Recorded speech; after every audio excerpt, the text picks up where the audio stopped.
Vous allez me lancer, je vais parler 2 heures. Mais si on relit Kondratiev, effectivement, il nous dit quoi? Que dans les phases ascendantes du cycle long, on a plus d'innovation, plus de croissance et plus de guerre aussi.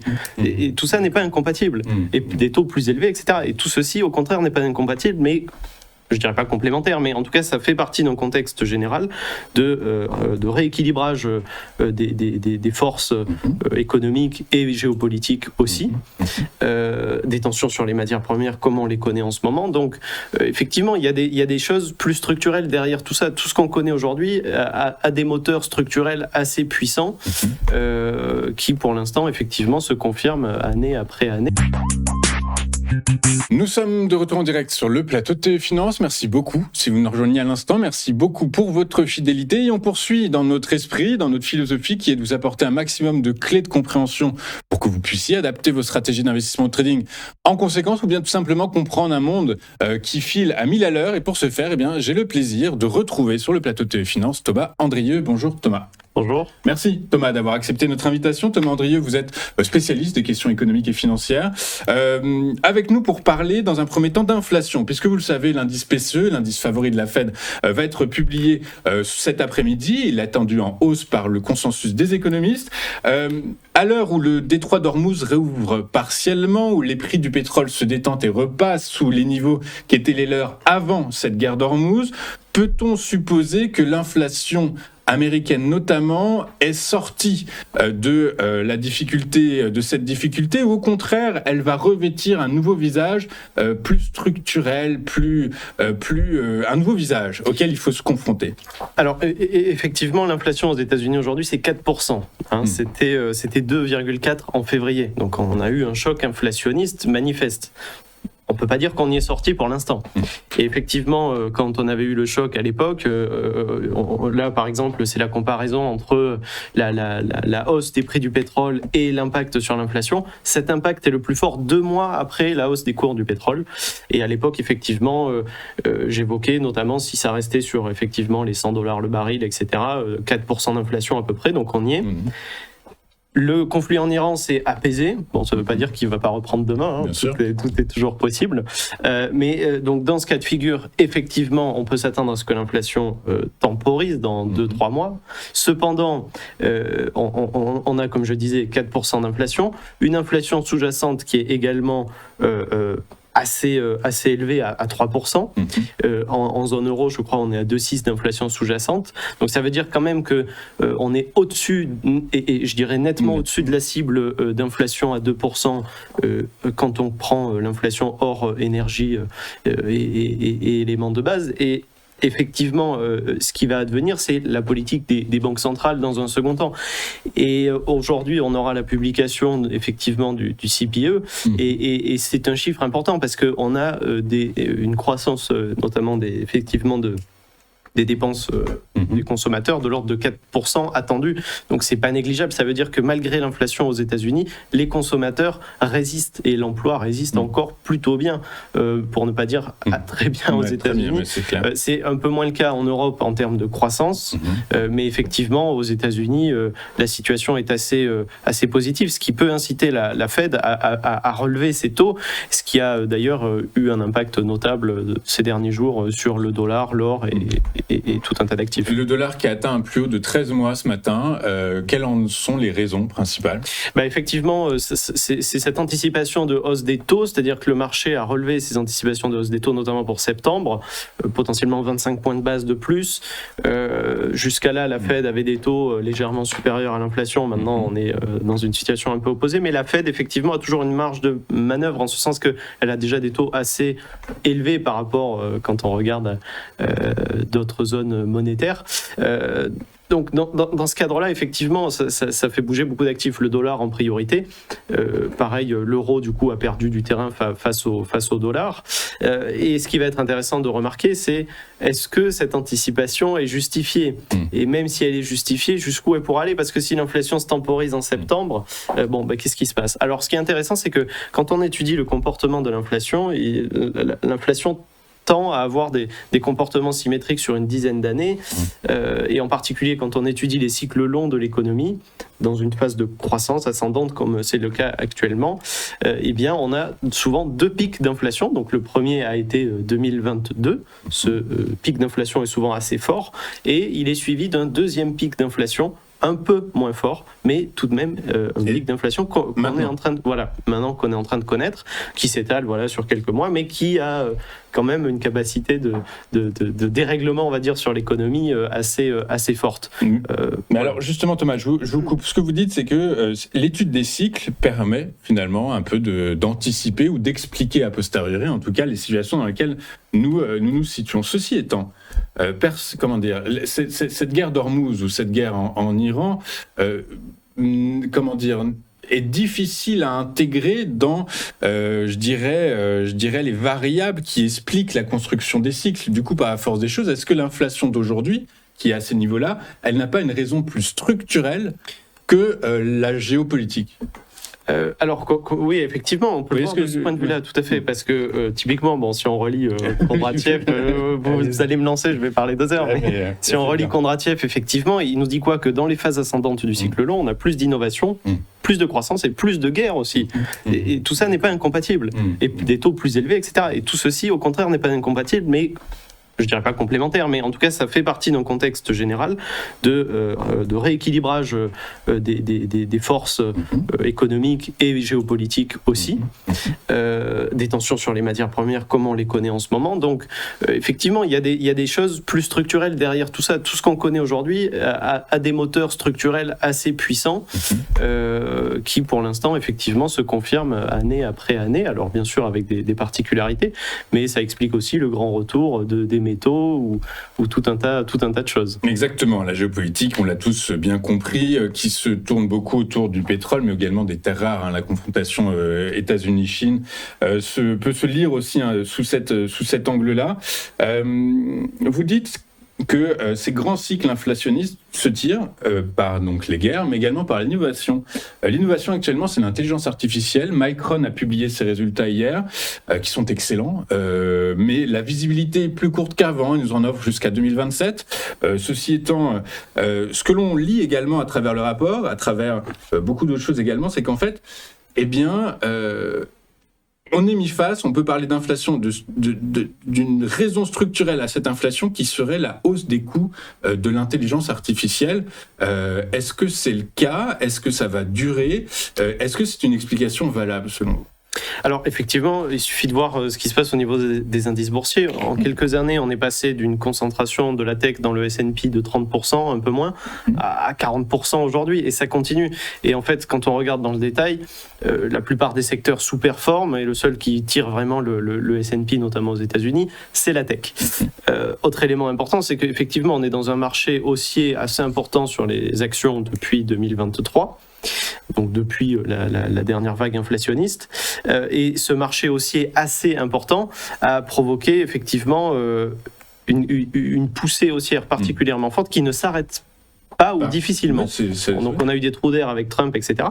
Et historiquement, on a eu ça en 97, on a eu ça en 2005. Quand on n'a pas de pause sur les marchés boursiers tous les 3-4 ans, eh bien il y a une certaine probabilité pour que dans 3-4 ans, on ait une pause un peu plus importante, pour le dire modestement, sur les indices boursiers. Mais donc effectivement, dans ce cadre-là, ce qui se passe aujourd'hui, c'est qu'on a un emballement, un goulot d'étranglement sur la technologie. Quand on voit Micron, effectivement, qui publie avec 85% de marge. C'est gigantesque. C'est plus que le luxe. Les puces sont devenues on préfère les puces au sac à main maintenant, si vous voulez. Et effectivement, dans ce cadre-là, on peut se demander jusqu'où ça peut aller. C'est sûr que ça va loin. Quand on voit, par exemple, Alphabet, Amazon, Microsoft, qui dépensent des centaines de milliards, je crois 700 milliards pour les 4 principaux, notamment dans les data centers, effectivement, c'est des montants considérables. Et on a cette inflation qui qui peut effectivement survenir aussi, et cette pénurie d'une certaine manière. Oui, tout à fait. Exactement. Alors, il est important de préciser que cette marge dont vous parlez, Thomas, c'est de la marge brute. C'est 84,9, 85% exactement. Qu'est-ce que c'est la marge brute? C'est la différence entre le prix de vente, en gros, et le prix d'achat au fournisseur. Très simplement, très succinctement. Qu'est-ce que ça veut dire? Ça veut dire que Micron vend ses puces très cher, en fait, en réalité. C'est ça ce qu'il faut comprendre. Et donc, par la force des choses, Apple le dit. Très clairement, Apple dit que cette situation est intenable. Ça peut durer. C'est plus insidieux peut-être que le prix de l'énergie quand même, cette inflation-là. Elle est plus insidieuse. Bien sûr, parce que peut-être plus dangereuse même. Voilà, parce que dans les années 70, on était totalement dépendant du pétrole. Aujourd'hui, on est un peu moins dépendant du pétrole, un peu plus de l'électricité, mais en fait, on se rend compte qu'on est aussi dépendant de son téléphone, de l'électronique, bien sûr.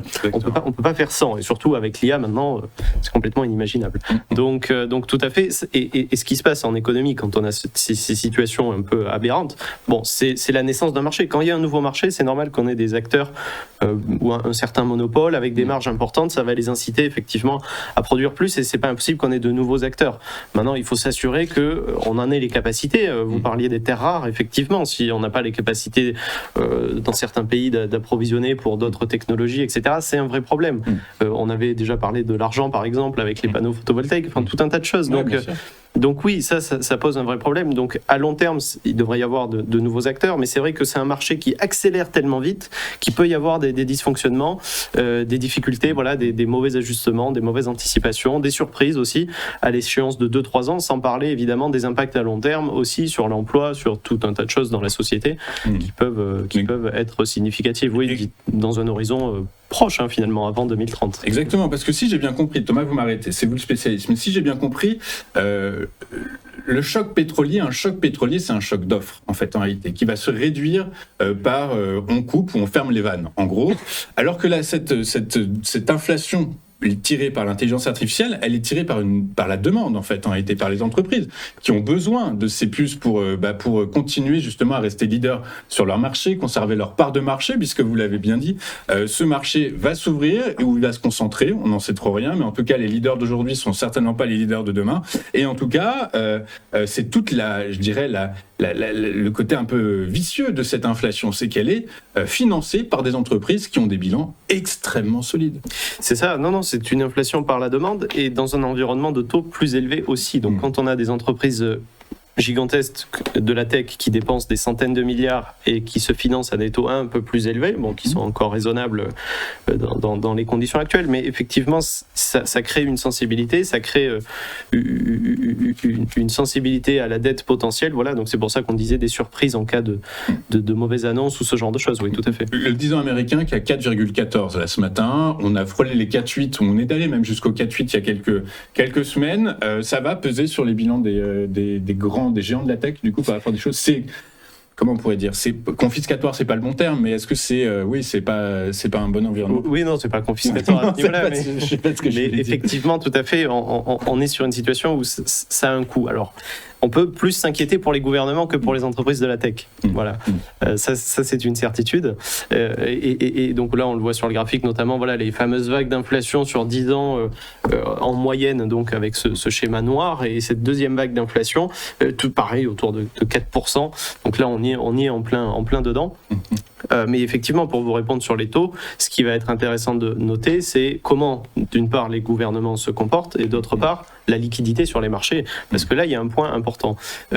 Quand on regarde, par exemple, le Bitcoin, qui est un actif spéculatif, oui, voilà, et qui a une sensibilité forte aux liquidités sur le marché, cet actif est en marché baissier depuis octobre.